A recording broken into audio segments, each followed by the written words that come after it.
स्वागत है मेरे सभी दोस्तों का इस वीडियो लेक्चर में। यह वीडियो लेक्चर स्टर्न और गरलैच एक्सपेरिमेंट की दूसरी वीडियो है।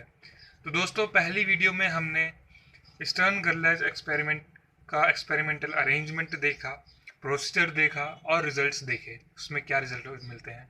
इस वीडियो में हम उसका मैथमेटिकल एनालिसिस करेंगे। मैथमेटिकल एनालिसिस से क्या मतलब है? तो मैथमेटिकल एनालिसिस से मतलब है जब हमने यहाँ से इसमें एटॉमिक बीम भेजी तो वो एटॉमिक बीम जो है डिफ्लेक्ट होती है। कितना डिफ्लेक्ट होती है वो हम इस वीडियो लेक्चर में निकालेंगे। वो कितना डिस्प्लेसमेंट होता है वो हम इस वीडियो लेक्चर में निकालेंगे। ठीक है दोस्तों, तो ये है इसका मैथमेटिकल एनालिसिस या मैथमेटिकल ट्रीटमेंट। तो दोस्तों, जैसे कि मैंने आपको बताया कि एटॉमिक बीम जो है निकलती है और वो डिफ्लेक्ट होती है। तो इसको हम शुरू करते हैं। मैं पहले आपको उसका डायग्राम थोड़ा दिखा देता हूँ। ये है, ठीक है। यहाँ से ये एटॉमिक बीम आ रही है और वो ये इसका इनिशियल पाथ है एटॉमिक बीम का। ये हमारी फोटोग्राफिक प्लेट है और इनिशियल पाथ से वो यूं करके डिफ्लेक्ट हो गई है बीम, ठीक है। ये उसकी वेलोसिटी है वी वेलोसिटी है, ठीक है दोस्तों। और जो हमारा मैग्नेटिक फील्ड है वो इस तरफ लगा हुआ है जेड एक्सिस के अलोंग, ठीक है, ऊपर की तरफ जेड एक्सिस के अलोंग। तो सबसे पहले मैंने क्या लिखा हुआ है, there is a positive uniform gradient in magnetic field along plus z direction. एक पॉजिटिव यूनिफॉर्म ग्रेडियंट है लगा हुआ प्लस जेड डायरेक्शन के अलोंग, जो कि मैंने अभी आपको पीछे दिखाया, ठीक है।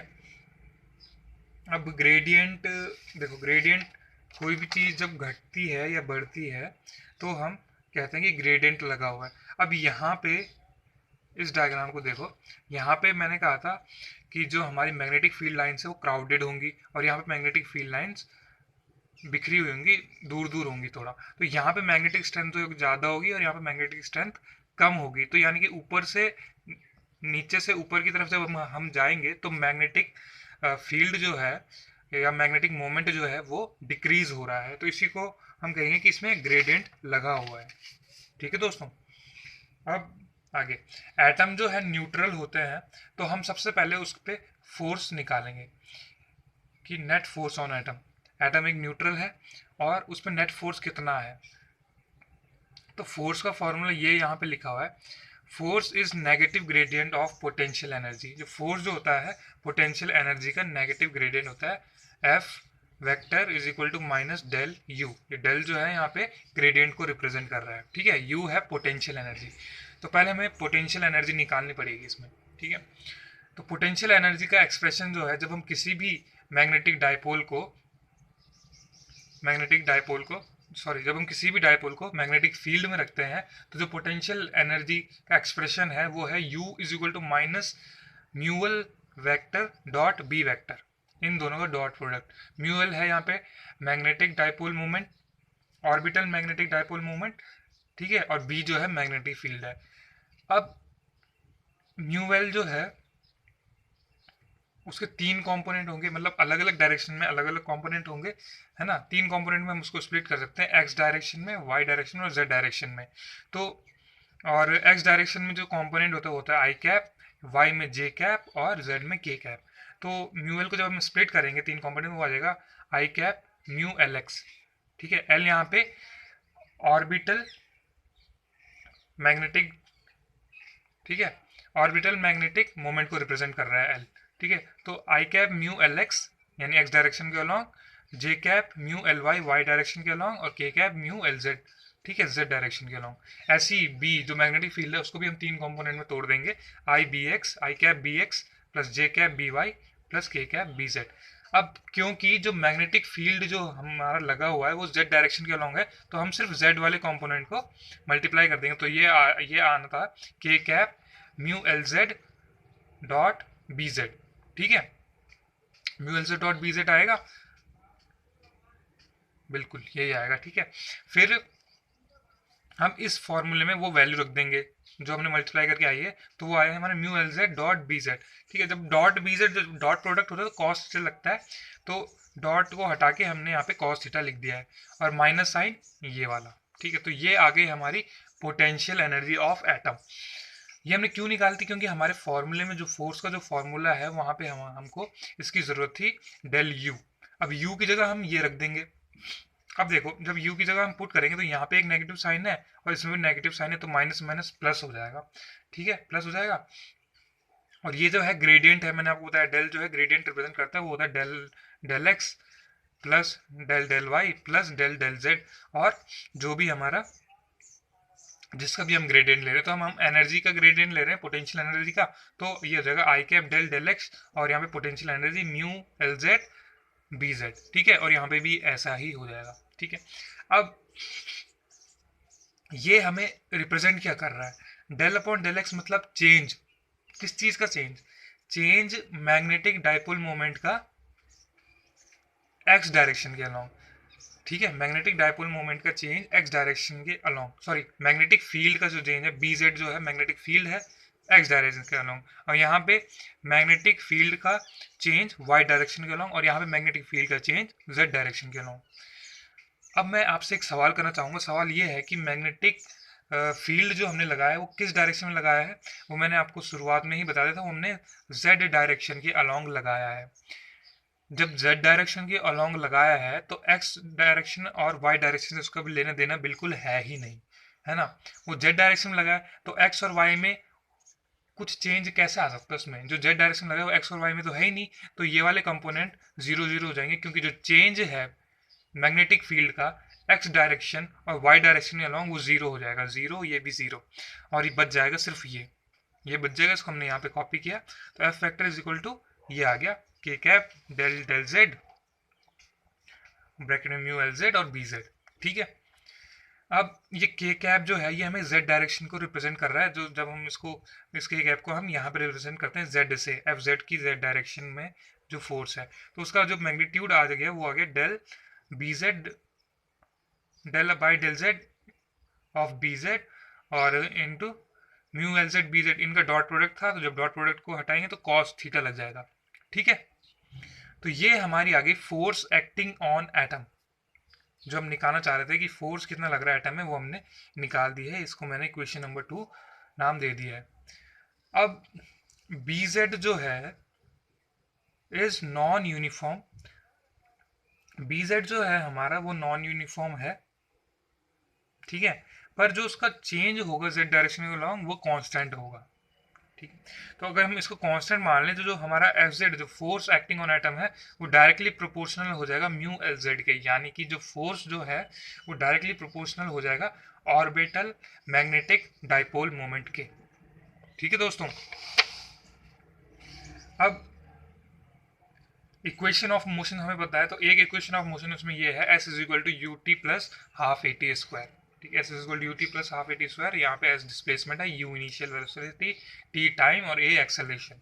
तो जब इनिशियल वेलोसिटी जीरो होगी तो ये इक्वेशन हमारी ये हो जाएगा जीरो इंटू टी, हमारा बच जाएगा हाफ ए टी स्क्वायर, तो डिस्प्लेसमेंट हो जाएगा हाफ ए टी स्क्वायर। यहाँ से हमें पता चलता है जो डिस्प्लेसमेंट है एस वो प्रोपोर्शनल है एक्सेलरेशन के, और एक्सेलरेशन जो है फोर्स अपॉन मास होता है, तो एक्सेलरेशन किसके प्रोपोर्शनल हो गया, फोर्स के। और फोर्स जो है हमने यहाँ पे निकाला है ये कि फोर्स किसके प्रोपोर्शनल है, म्यू एल जेड के, यानी कि ऑर्बिटल मैग्नेटिक डाइपोल मोमेंट के प्रोपोर्शनल है फोर्स। तो जो इसका सार है, जो ऑल टोटल कंक्लूजन हमने निकाला, जो डिस्प्लेसमेंट है वो ऑर्बिटल मैग्नेटिक डाइपोल मोमेंट के प्रोपोर्शनल है। ठीक है, ये हमने निकाल दिया, डी मतलब डिस्प्लेसमेंट। ठीक है, अब आगे,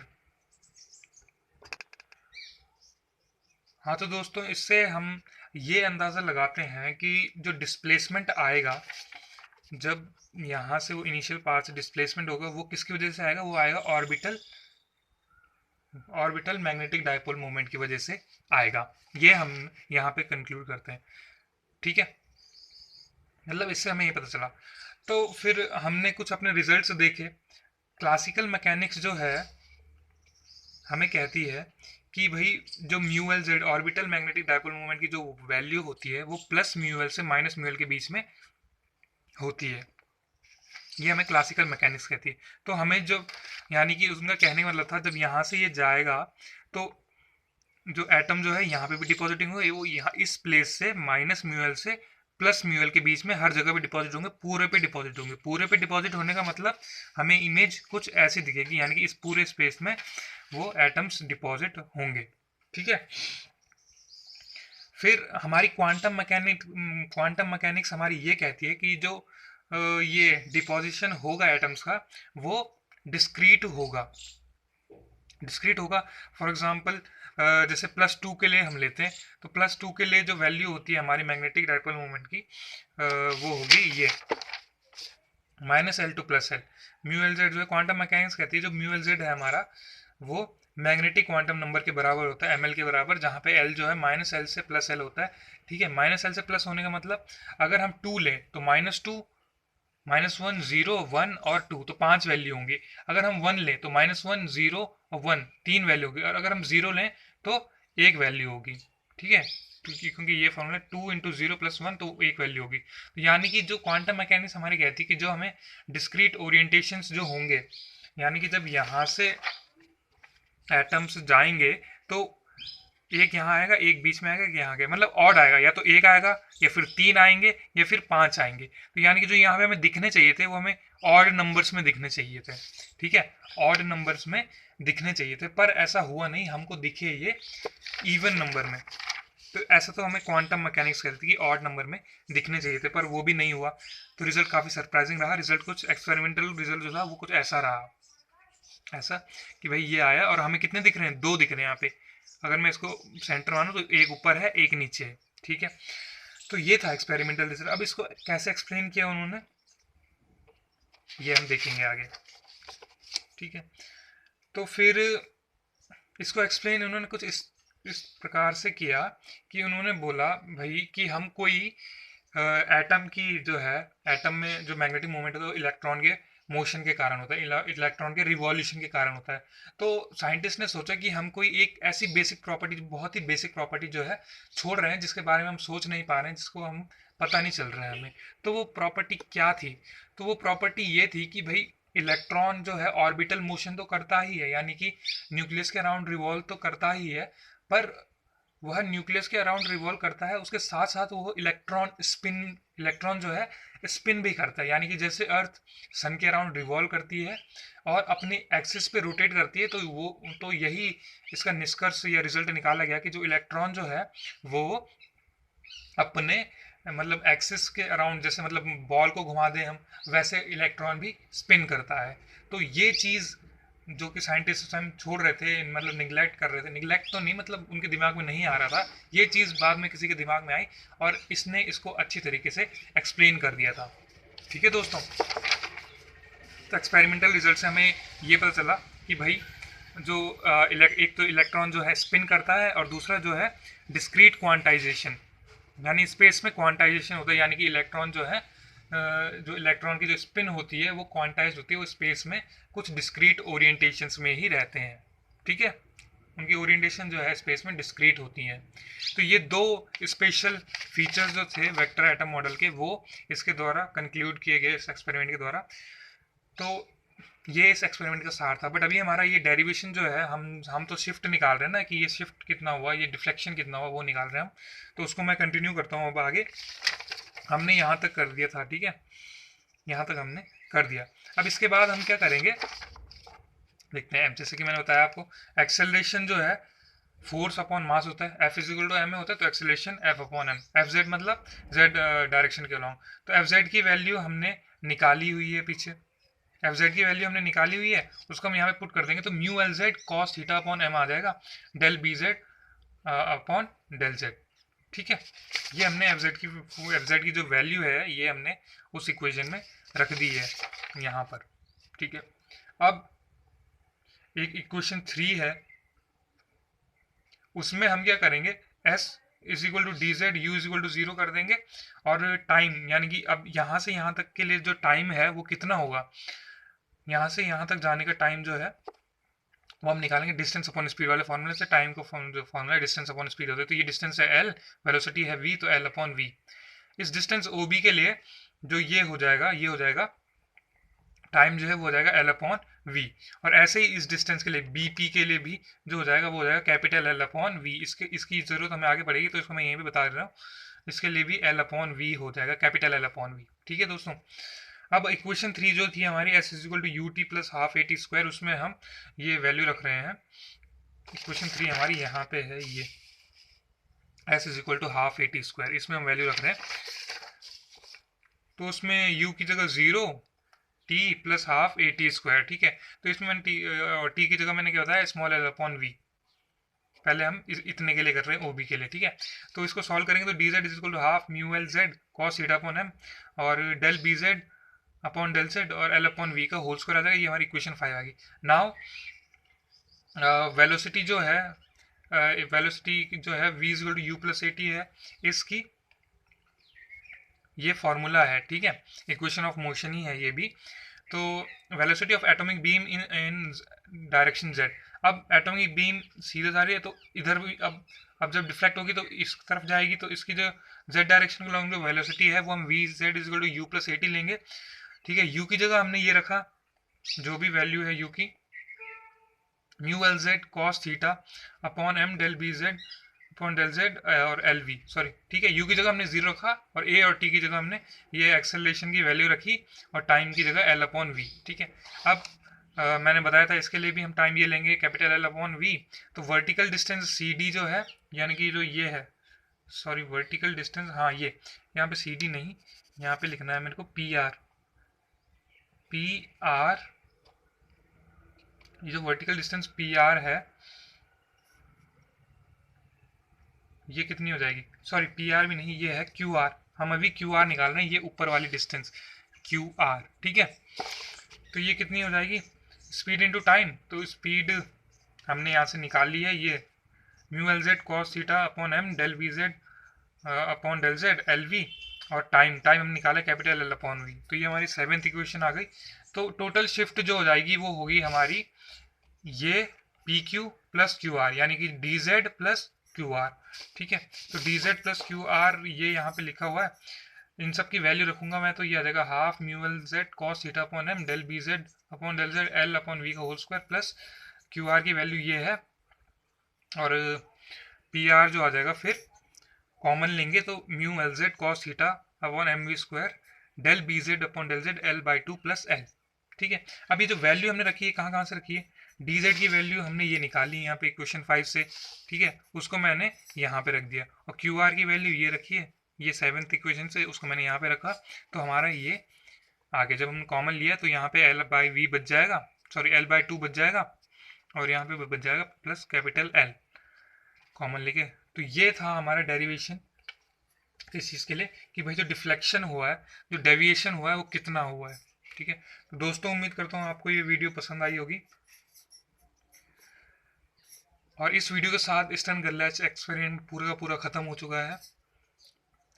और एक रिक्वेस्ट है आप सभी से कि अगर आपको ये इस वीडियो में हमने सिर्फ मैथमेटिकल एनालिसिस देखा, आपको इससे पहले वाली वीडियो देखनी पड़ेगी, उसमें हमने स्टर्न गैर्लाच एक्सपेरिमेंट को सीखा था, उसमें क्या क्या होता है। तो इसी के साथ सभी को टाटा बाय, धन्यवाद।